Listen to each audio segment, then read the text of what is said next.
Hi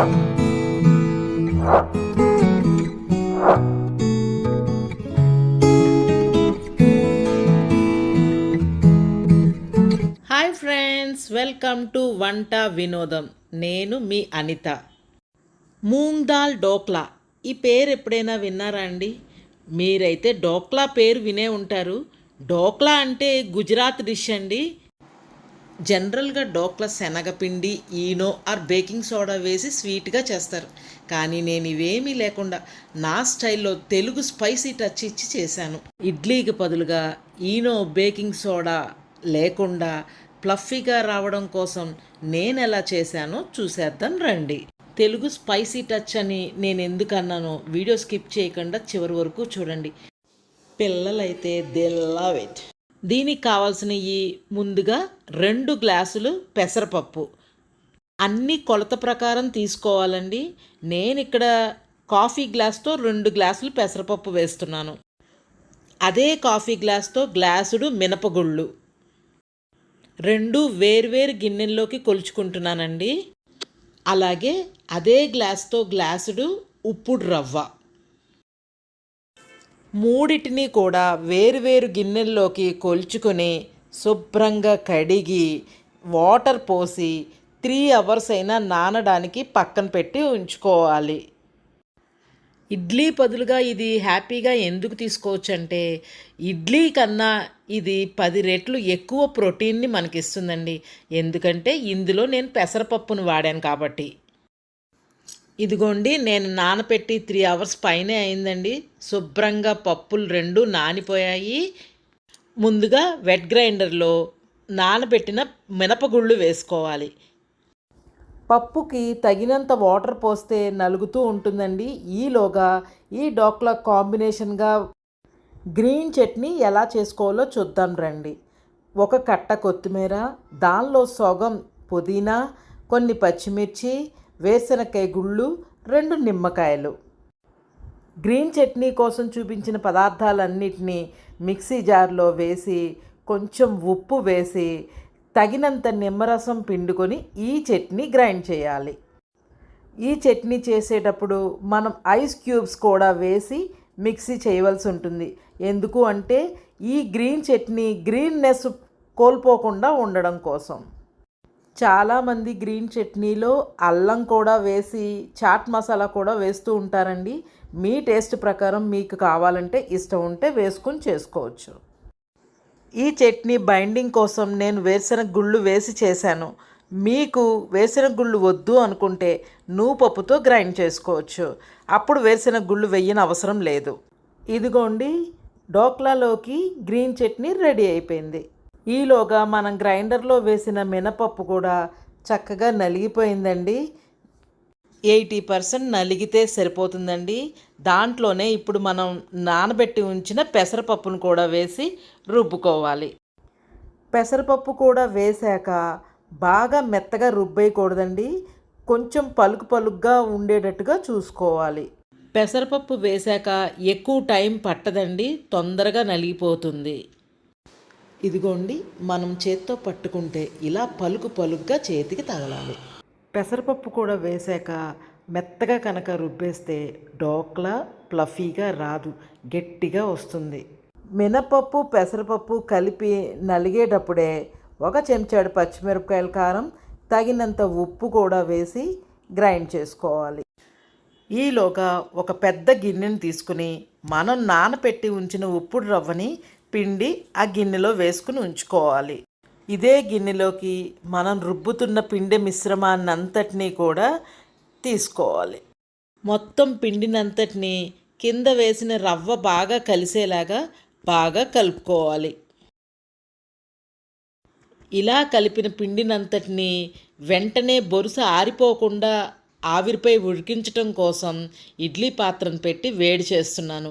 ఇలాంటి చక్రం లాంటిది వేసి నీళ్లు పోసి మరగనివ్వాలి. స్క్వేర్ ముక్కలుగా రావడం కోసం నేను ఇడ్లీ ప్లేట్లలో కాకుండా ఇలా కంచంలో వేసి ఆవిరిపై ఉడికించదలుచుకున్నాను. ప్లేట్కి నూనె రాసి కానీ తడి చేసి కానీ పిండిని వేసి ఆవిరిపై ఉడికించుకోవాలి. మరీ నిండుగా కాకుండా కొంచెం వెళ్తూ ఉండేలా చూసుకోవాలి. అన్ని వేపులా ఈవెన్గా అయ్యేలాగా 2 సార్లు ట్యాప్ చేసి ఇడ్లీ పాత్రలో పెట్టి ఆవిరిపై ఉడికించుకోవాలి. ఈ పాత్రలోనే కాకుండా పిండిని ఇలా కూడా ఆవిరికి ఉడికించుకోవచ్చు. మన అనుకూలాన్ని బట్టి ఎలా కావాలంటే అలా చేసుకోవచ్చు. పెసరపప్పు వాడటం వల్ల ఇదొక హై ప్రోటీన్ డిష్గా తయారవుతుంది.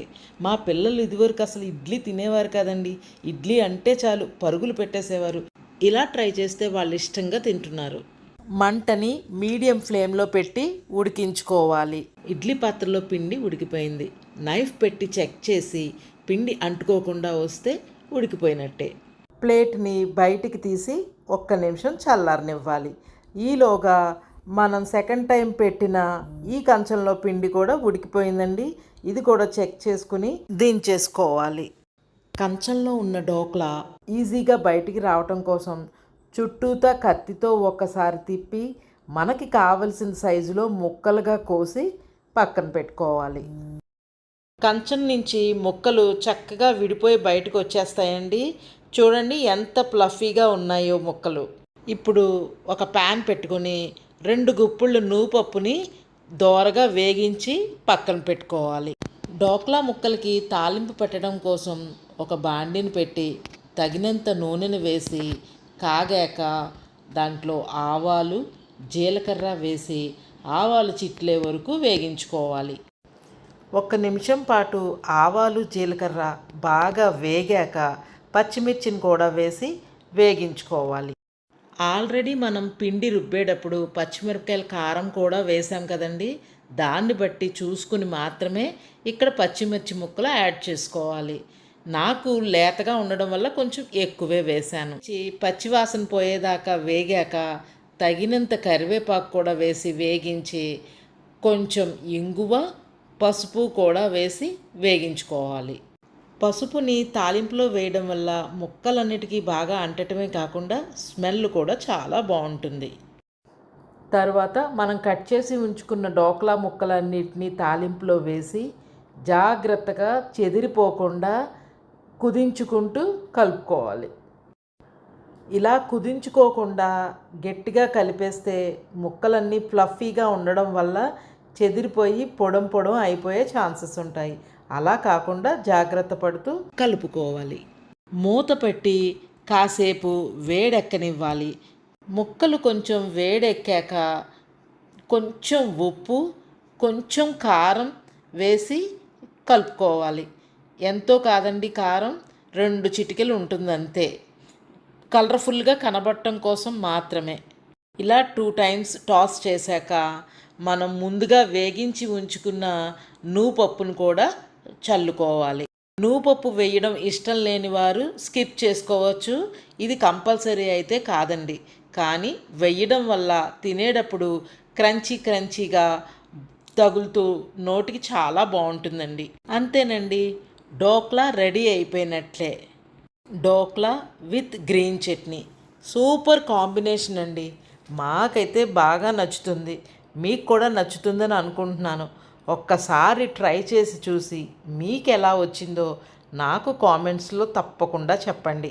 పెద్దవాళ్ళు ఉన్న ఇళ్లల్లో వాళ్ళు డైలీ ఇడ్లీ కావాలంటూ ఉంటారండి. ఇలాంటి డోక్లా చేసి ఒక్కసారి టేస్ట్ చూపించండి, మళ్ళీ మళ్ళీ కావాలంటారు. పిల్లలకి లంచ్ బాక్స్లోనూ, ఆఫీసులకు వెళ్ళే హస్బెండ్స్కి లంచ్ బాక్స్లో కూడా ఇవి సర్ది పంపించుకోవచ్చండి. చల్లారిపోయినా చాలా టేస్టీగా ఉంటాయి. ఈనో కానీ వంట సోడా కానీ వేయకుండా ఎంత ప్లఫీగా వచ్చాయో చూడండి. ఎలా ఉందండి నా ఈ వీడియో? మీకు నచ్చిందా? నచ్చితే please like, share and subscribe. మరొక మంచి వీడియోతో మీ ముందు ఉంటాను. Thank you so much.